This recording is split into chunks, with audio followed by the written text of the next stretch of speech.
This poor dumbed-down American public is going to be putty in the hands of anyone who wants to really manipulate and massage this thing. I don't... Well, they're going to have to go through some rather difficult times. As we all know, when we come to getting into a personal level of enlightenment, opening up our eyes and saying, geez, everything I've been told about the world is wrong, I'd better start educating myself. Those are not fun years. And you run into all kinds of problems trying to do this on your own. Now, personally, I say don't let anybody be your guru, because down that road, madness lies. Because you never know about people these days. Really good advice. Please don't myself follow. Included. I don't want to be anybody's guru. We just give you a little bit of hints as to where to find, where to put your feet on the road. Don't follow anyone, whether it's a television program, talk show host. It doesn't matter. You've got to learn. We have to learn to be our own sages and follow that inner voice. Do our research and let it percolate, and don't pick up other people's recorded messages and live them. That doesn't work. Yeah, not very well. And as we'll all discover as we go forward, I'm sure.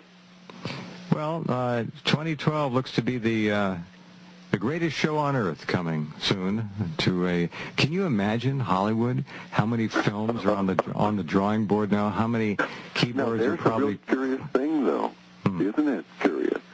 No, this is atypical. Usually when they have this kind of an event that they can work off of, they're many years out because they want to be able to milk it. They want to have the sequel. I mean, it's a planned little procedure. We do not have enough time.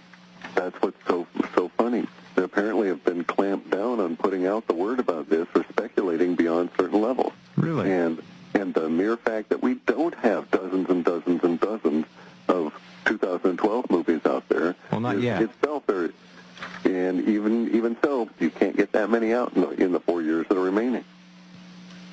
Well, I hadn't thought about it quite like that, but that is true, and it's very interesting. I don't know. There were a lot of scripts, by the way. Thousands. Oh, it had to be. I mean, there are probably keyboards clattering away right now, people writing their 2012 script. Maybe you and George and I should just do something modest like T-shirts. There you go. I survived 2012. Yeah. Yeah. Or did I survive 2012? I'll find out later. Yeah. Let me have my coffee now, and we'll decide in a half an hour. No, exactly. But let's get through this winter. Let's get through this winter, and then we'll decide how we want to deal with things. Speaking of which, because we don't have very much time here, West Coast, probably insofar as Vancouver and the slip strike fault up there, going all the way down the West Coast, is probably our best site for our December 10th, 11th, or 12th earthquake. And Bob Hitt, the astrologer fellow, tells me that the 12th is like just chock full of interesting alignment of the planets astrologically, which of course also coincides with hyperdimensionally, which puts the strain on everything. So the 12th may be the magnetic issue on the solar system also is certainly part of it. All right, and now the Canary Islands, the volcano. We know about that it's cracked on the western. We looked at our western side, not on the it's fractured on the west side of the actual volcano, the crater. Not on the eastern, but it doesn't matter. That's plenty big. Now, would your research be able to determine in advance if a small group of maniacs were to hand carry a small nuke and kind of throw it in that crater and light it off? I don't know. That's not a natural... It would result in a quote natural occurrence. A big piece of landmass falls into the ocean, 500-foot wave, whatever. But could you look at it this way? It's not that we're tuning into the events per se. Seemingly, I mean, our best guess as to what's happening is that we're tuning into the people's brain waves, and they're reading or coming across the information about the event in the future.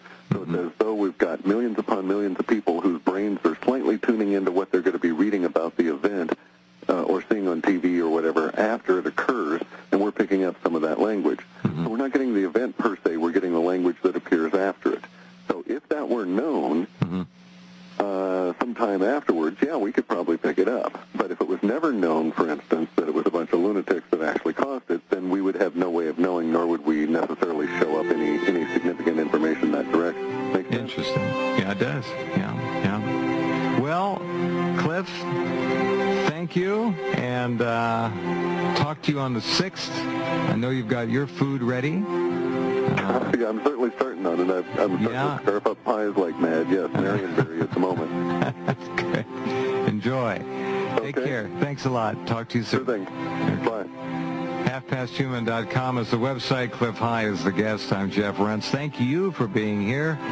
Fascinating times. And we'll be back in 21 hours.